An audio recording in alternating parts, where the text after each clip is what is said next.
Hello friends, नमस्कार. स्वागत आहे तुमचं स्वीट अँड स्पायसी किचनमध्ये. आज आपण मऊ जाळीदार घावणे व यासोबत झणझणीत अशी अंडा करी अगदी सोप्या पद्धतीने बनवणार आहोत. अंडा करी व यासोबत हे तांदळाचे मऊ जाळीदार घावणे सकाळच्या नाश्त्यासाठी किंवा दुपारच्या जेवणासाठी तसेच रात्रीच्या जेवणासाठी एकदम परफेक्ट कॉम्बिनेशन आहे. अंडा करी तयार करण्यासाठी इथे मी 8 ते 10 अंडी उकळून त्याची साल काढून घेतलेली आहे. तसेच इथे मी 3 कांदे उभे चिरून घेतलेले आहेत. 2 टोमॅटो उभे चिरून घेतले आहेत. 10 ते 15 लसूण पाकळ्या घेतल्या आहेत. 1 इंच आल्याचे तुकडे घेतलेले आहेत. अर्धा वाटी सुकं खोबरं घेतलेलं आहे. तसेच इथे मी 2 चमचे फुटाणा डाळ घेतलेली आहे. 1 चमचा धने पावडर घेतलेली आहे. 1 चमचा जिरे पावडर घेतलेली आहे. तसेच इथे मी 1 चमचा लाल मिरची पावडर घेतली आहे. ही तिखटवाली लाल मिरची पावडर आहे. तसेच इथे मी 1 मोठा चमचा गरम मसाला घेतलेला आहे. 1 ते दीड चमचा बेडगी मिरची पावडर घेतली आहे व अर्धा चमचा हळद पावडर घेतलेली आहे. आता इथे मी पॅन गरम करण्यासाठी ठेवला आहे. आता यामध्ये आपल्याला 2 चमचे तेल घालायचं आहे. तेल गरम झाल्यानंतर यामध्ये आपल्याला कांदा घालायचा आहे. तसेच आलं व लसूण सुद्धा घालायचं आहे. आता हा कांदा, आलं व लसूण आपल्याला लालसर होईपर्यंत परतवून घ्यायचा आहे. 1-2 मिनिटानंतर तुम्ही पाहू शकता कांदा लालसर झालेला आहे. आता यामध्ये आपल्याला टोमॅटो घालायचा आहे. तर टोमॅटो सॉफ्ट होईपर्यंत आपण हे परतवून घेऊया. आता इथे तुम्ही पाहू शकता टोमॅटो सॉफ्ट झाला आहे. यामध्ये आपल्याला फुटाणा डाळ घालायची आहे व मिनिटभर परतवायचं आहे. आता हे मिनिटभर परतवल्यानंतर यामध्ये आपल्याला सुकं खोबरं घालायचं आहे व परतवून घ्यायचं आहे. आता हे सर्व छानपैकी भाजलेलं आहे. यामध्ये थोडीशी कोथिंबीर घालूया व हे मिनिटभर परतवून घेऊया. आता आपण गॅस बंद करूया व हे थंड करून घेऊया. आता हे मिश्रण हलकंसं थंड झालं आहे. आता इथे मी मिक्सरच्या भांड्यामध्ये हे सर्व काढून घेणार आहे व हे आपल्याला मिक्सरला फिरवून घ्यायचं आहे. आता यामध्ये आपल्याला अगदी थोडंसं पाणी घालून हे मिक्सरला बारीक असं वाटून घ्यायचं आहे. आता इथे मी अंदाजे अर्धा वाटीला सुद्धा कमी इतपत पाणी घातलेलं आहे. आता हे मी मिक्सरला फिरवून घेते. तर इथे आपलं हे वाटण बनून तयार झालेलं आहे. आता इथे मी कढई गरम करण्यासाठी ठेवली आहे. आता यामध्ये आपल्याला 2 चमचे तेल घालायचं आहे. आता तेल गरम झाल्यानंतर पाव चमचा हळद पावडर, अर्धा चमचा लाल मिरची पावडर घालायची आहे व यामध्ये आपल्याला उकडलेली अंडी घालायची आहेत. आता 1-2 मिनिटे अंडी आपल्याला या मसाल्यामध्ये परतवून घ्यायची आहेत. आता इथे मी चवीप्रमाणे मीठ घातलेलं आहे. अगदी हलक्या हाताने आपल्याला ही अंडी या मसाल्यामध्ये मिक्स करून 1-2 मिनिटे परतवून घ्यायची आहेत. या अंड्यांना हा मसाला व्यवस्थित लागला पाहिजे. आता इथे मी ही अंडी परतवून घेतलेली आहेत. आता ही अंडी आपण बाजूला काढून घेऊया. आता इथे अंडी काढून झालेली आहेत. हा जो कढईमध्ये मसाला उरलेला आहे, आता यामध्येच आपल्याला आणखी थोडंसं तेल घालायचं आहे. आता इथे मी 2 ते 3 चमचे तेल घातलेलं आहे. आता यामध्येच आपल्याला भाजी तयार करायची आहे. आता तेल गरम झालेलं आहे. यामध्ये आपण जे वाटण तयार केलेलं आहे ते घालणार आहोत. कुठल्याही नॉन-व्हेजच्या किंवा अंडा करीच्या भाज्यांसाठी तेल थोडंसं जास्त लागतं. त्यामुळे इथे मी नंतर 2 ते 3 चमचे तेल घातलेलं आहे. आता या वाटणाला आपल्याला तेल सुटेपर्यंत हे वाटण परतवून घ्यायचं आहे. आता इथे तुम्ही म्हणाल, की इथे कढईमध्ये तेल तर दिसत आहे, परत वाटणाला कशाला तेल सुटणार आहे? तर इथे तुम्ही पाहू शकता, हे वाटण आपण कढईमध्ये टाकल्यानंतर हे तेल पूर्णपणे वाटणामध्ये गेलेलं आहे. त्यामुळे आता या वाटणाला तेल सुटेपर्यंत आपण हे वाटण परतवून घेणार आहोत. आता इथे तुम्ही पाहू शकता 2 ते 3 मिनिटानंतर या वाटणाला आता हलकंसं तेल सुटलेलं आहे. आता आपण यामध्ये बाकीचे कोरडे मसाले घालूया. आता यामध्ये आपल्याला जिरे पावडर घालायची आहे, धने पावडर, हळद पावडर, तिखटवाली लाल मिरची पावडर, बेडगी मिरची पावडर घालायची आहे व हे व्यवस्थित असं मिक्स करून घ्यायचं आहे. आता हे मसाले किंवा हे वाटण आपल्याला 1 मिनिटभर परतवून घ्यायचं आहे. या मसाल्यांचा व या वाटणाचा सुगंध खूप सुंदर येत आहे. आता हे वाटण मी मिनिटभर परतवलेलं आहे. यामध्ये आपल्याला थोडंसं पाणी घालायचं आहे. आता इथे मी गरम केलेलं पाणी घेतलं आहे. यामध्ये थोडंसं पाणी घातलेलं आहे. आता हे आपण व्यवस्थित असं मिक्स करून घेऊया. आता इथे तुम्ही पाहू शकता, इथे मी थोडंसं पाणी घातलं होतं, परंतु मसाला खूप घट्ट असा झालेला आहे. त्यामुळे यामध्ये आणखी थोडंसं पाणी मी घालणार आहे. आता इथे मी मिक्सरच्या भांड्यामध्ये पाणी घालून ते भांडं विसळवलेलं आहे. तेच पाणी मी इथे वापरलेलं आहे. आता हे आपण व्यवस्थित असं मिक्स करूया. आता हे मिक्स केल्यानंतर आपल्याला 1-2 मिनिटे शिजवून घ्यायचं आहे. तुम्ही पाहू शकता मसाला छान शिजला आहे. आता तुम्हाला ग्रेव्ही दाटसर किंवा पातळ कशी आवडते त्यानुसार तुम्ही यामध्ये पाणी ॲड करा. आता इथे मी आणखी थोडंसं पाणी घातलेलं आहे व मिक्स केलेलं आहे.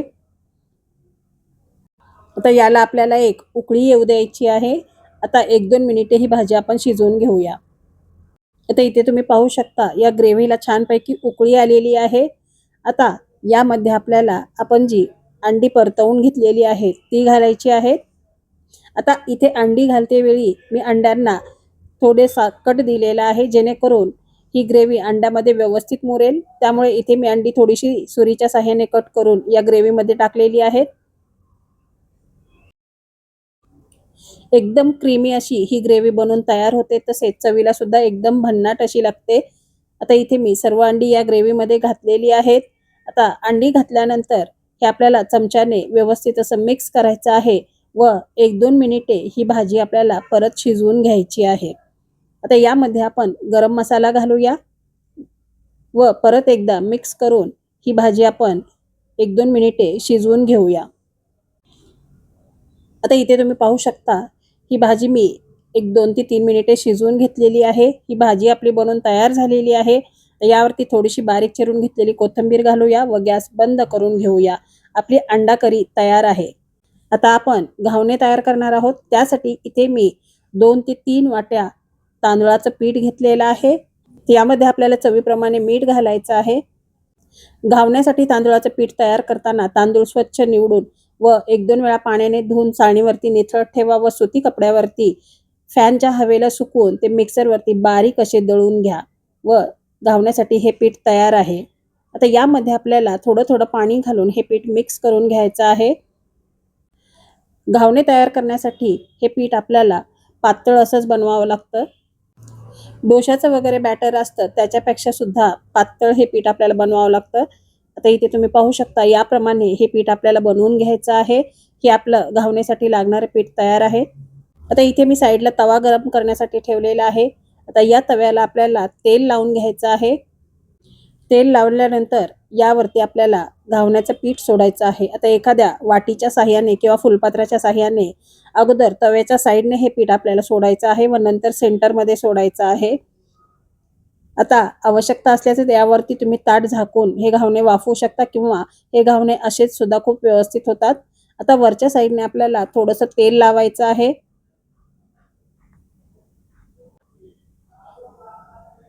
तुम्ही पाहू शकता या घावण्याला किती सुंदर अशी ही जाळी पडलेली आहे. आता आपण हे घावणं पलटवून घेऊया. अगदी झटपट असे हे तांदुळाच्या पिठाचे घावणे बनवून तयार होतात. तुम्ही पाहू शकता हे घावणे किती छान व जाळीदार असे बनवून तयार झालेले आहेत. आता याला आपण पलटवून घेऊया. शक्यतो घावणं हे पलटवून भाजलं जात नाही. एका साईडने घावणं भाजलं जातं, परंतु इथे मी पलटवून घेतलेलं आहे. आता हे घावणं आपलं बनवून तयार आहे. आपण साईडला काढून घेऊया. आता याचप्रमाणे आपण दुसरं सुद्धा घावणं तयार करून घेऊया. आता इथे मी तव्याला परत तेल लावलेलं आहे व थोडासा पाण्याचा शिंतोडा दिलेला आहे. आता यावरती आपल्याला पीठ सोडायचं आहे. तुम्ही पाहू शकता अगदी परफेक्ट असे छान जाळीदार हे घावणे बनवून तयार होत आहेत. हे घावणे छान मऊ असे बनवून तयार होतात. हे तांदुळाच्या पिठाचे घावणे तुम्ही सकाळच्या नाश्त्यासाठी ओल्या नारळाच्या चटणी सोबत सुद्धा खाऊ शकता. आता वरच्या साईडने मी तेल लावलेलं आहे. आता हे घावणं आपण पलटवून घेऊया किंवा आता इथे मी हे घावणं पलटवणार नाहीये. असंच आपल्याला हे काढून घ्यायचं आहे. मी मगाशी तुम्हाला सांगितलं होतं की घावणं एका साईडनेच फक्त भाजून घेतलं जातं. त्यामुळे आता हे घावणं मी असंच काढून घेणार आहे. तर इथे तुम्ही पाहू शकता किती छान जाळीदार असं हे घावणे बनवून तयार झालेले आहेत. आता याचप्रमाणे आपण बाकीचे तयार करूया. मस्त गरमागरम ही आपली झणझणीत अशी अंडा करी बनवून तयार झालेली आहे. तसेच या अंडा करी सोबत मस्त गरमागरम मऊ असे हे तांदुळाच्या पिठाचे घावणे हा बेत एकदम छान असा लागतो. आता या अंडा करीवरती आपल्याला थोडीशी बारीक चिरलेली कोथिंबीर घालायची आहे. तसेच साईडला आपण हे जे घावणे तयार केलेले आहेत ते ठेवून घेऊया. किती छान व जाळीदार हे घावणे बनून तयार झालेले आहेत. एकदम मऊ लुसलुशीत हे घावणे आपले बनून तयार झालेले आहेत. या घावण्याला जाळी सुद्धा खूप सुंदर अशी पडलेली आहे. इथे तुम्ही पाहू शकता किती छान जाळीदार हे घावणे तयार आहेत. तर अशा प्रकारे आपली ही झणझणीत अशी अंडा करी व मस्त मऊ असे जाळीदार घावणे बनून तयार झालेले आहेत. हा बेत तुम्ही सकाळच्या नाश्त्यासाठी, दुपारच्या जेवणासाठी किंवा रात्रीच्या जेवणासाठी बनवून तयार करू शकता. एकदम छान असा हा बेत बनून तयार होतो. तर तुम्ही आजच्या या दोन्ही रेसिपीज नक्की ट्राय करा. हे तांदुळाच्या पिठाचे जाळीदार घावणे व ही झणझणीत अंडा करी नक्की ट्राय करून बघा. तुम्हाला सुद्धा खूप आवडेल. तुम्हाला आजची ही झणझणीत अंडा करी व या तांदळाच्या घावण्याची रेसिपी कशी वाटली हे कमेंट बॉक्समध्ये मला नक्की कळवा. तुम्ही जर माझ्या चॅनलवरती नवीन असाल तर चॅनलला सबस्क्राईब करा. तसेच रेसिपी आवडल्यास रेसिपीला लाईक करा, शेअर करा व शेजारील बेल आयकॉन क्लिक करा. वेळात वेळ काढून तुम्ही माझी रेसिपी पाहिल्याबद्दल खूप खूप धन्यवाद. चला तर मग आपण भेटूया पुन्हा अशाच एका नवीन रेसिपी व्हिडिओमध्ये. तोपर्यंत धन्यवाद.